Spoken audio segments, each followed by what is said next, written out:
Hey, I'm here with a guy who I think needs no introduction, Peter Molyneux, the Big Cheese of Lionhead Studios. We're here with Fable 2 today. So we're looking at the finished version of Fable 2. This thing's done now. Yep, just about. I mean, the build you're playing is got we number our builds as 290, and we're on build 305. But every day we do new build. The build you're playing's got a few very minor bugs in it. Okay. But, So yeah, essentially it's done. finished. Almost done. Yeah. So you made headlines recently by rating your own game.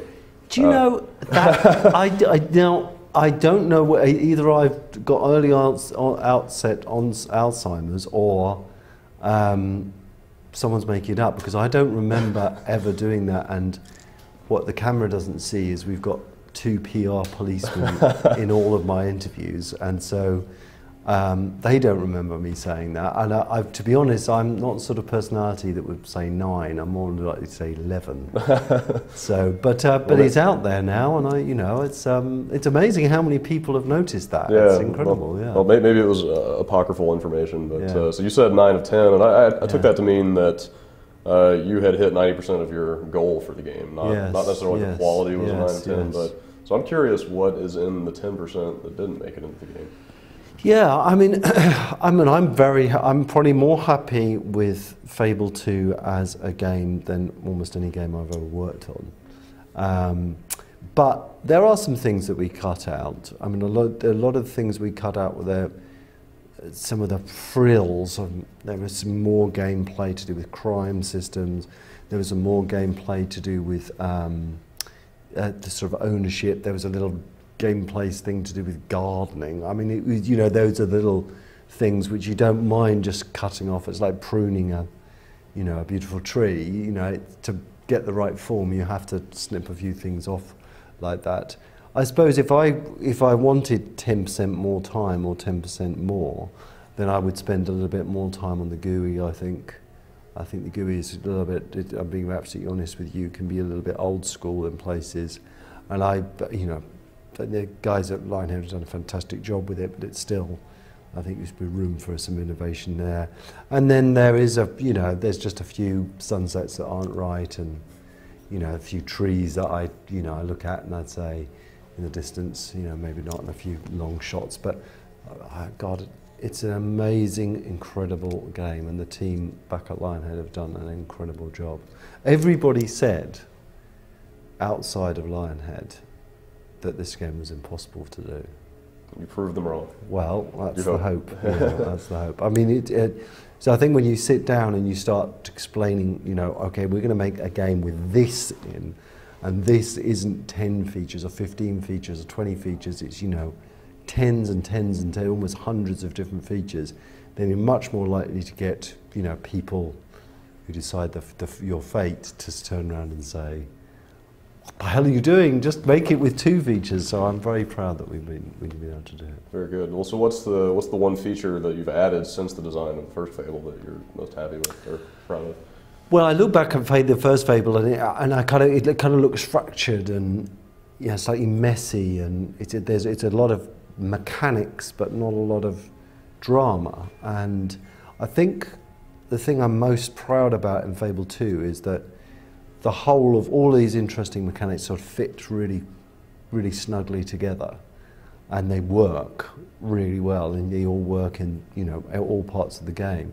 But I think it's the drama, it's the story, and how involved you get, and how impactful little things like the dog are to you. And I think actually when you sit back and you've played half the game, I mean you've only played a little fraction of what the game is. When you actually end up playing a considerable amount, you sit back, and I just really want people to go, wow, that's incredible. And they're not talking about a single game feature, they're talking about the whole of the world, whole of Albion and Fable 2. So you've had a pretty storied career, obviously. You've made some games. So just in the context of this 10-point Peter Molyneux happiness scale, I'm curious, how would you rate games like, say, Populous or Magic Carpet? Black and White, like where, just to get a frame of reference for how happy you are with this game. Where do those fall? Yeah, I mean, I look back at every game I've done, and I always cringe a little bit, because you know, some of them are, some games I've done, even going back as far as Popular, so, you know, I've made schoolboy design errors on. And, you know, the fact that Popular's, okay, it was an interesting mechanic, but it was 500 levels, all of which were exactly the same. They didn't change one iota. And Magic Carpet, it was the most stupid thing in the world to set you on a magic carpet. No one wants to play on a magic carpet. They want to run around corridors shooting things. If we just used that tech to do that back in those days, gosh knows where we'd be. You know, and I look at every single game, and I can point to the flaws and the fractures in those games, and I think that's just, it's just what it's like. You know, you end up sort of biting your nails at the things that you should have done. And a lot of that is from listening to what people say about a game, and an awful lot of that is when I go back and, which I try and do, I go back and try and play the game that I've been working on, you know, a couple of months afterwards, so because then you get a real objective, and that's when at that point when I play it, when it's all finished, that's when I sort of, it's like a white knuckle ride. I never quite works. So. Since the game's almost done, are you going to take these lessons that you've learned on Fable and go straight into the elusive, mysterious Dimitri project, or? Well, that you know, the other game, of course, Lionhead is always working on more than one game, right. And the other title, another big title we're working on is this mysterious project, which is why we've got these PR police people in this room to make sure I don't talk about it. You know, and I think, what can you expect from us? I mean, hopefully you can expect the unexpected. It's not going to be like anything that we've done before. It's also going to be something which, it's going to stretch, I think it's going to stretch what you think of as a game. Well, you've made the comments before that it's going to have some kind of like a scientific impact, or like. Yeah, I guess you could say that maybe Will Wright has gone and done that with Spore now. Yeah, so do you feel any kind of like sense of one-upsmanship? Like now you need to surpass what they've achieved. Will and I have obviously, you know, he released SimCity at the same time as I released Populous, and you know, he released The Sims at the same time as I released Black and White, and we've always, well, when we meet, we're not in any way competitive. But, you know, I have a sneaking suspicion that behind it there's a competitive edge to Will. And keeps you sharp. It does keep you sharp. I've been playing Spore, I think it's really great. And the only reason I say the scientific thing, because it is an experiment that we have been experimenting with. We've at Lionhead, we've got these experimental teams that just experiment with different stuff. And actually in Fable 2, the one-button combat was an experiment that really worked well. And there's quite a few other experiments, and one of those experiments that we've been kind of working on pretty much well since Black and White, and had this amazing breakthrough, and you know, this sort of inspirational moment, and that I think is in itself, forget about the game, is newsworthy. Cool.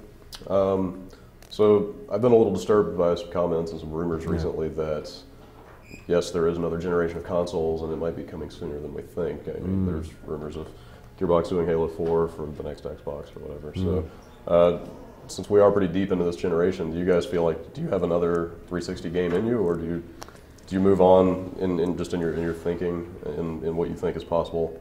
Yeah. In your design, are you already thinking about the next generation? Yeah, I mean, for what it's worth, I mean, I've learnt that if you start worrying about next generation before there is a real official announcement, you drive yourself insane. I mean, the first time I heard the rumours of next generation, I think it was before this generation was out. So, you know, I've kind of learned to block my ears a little bit. But I would say that, you know, because we've been working on other stuff, Lionhead's been working on other stuff, I think I'd be surprised if we didn't get another 360 title out there. Okay, cool. And then just to bring it all back around, when is Fable 2 going to be out? Fable 2 is going to be out on the 21st of October.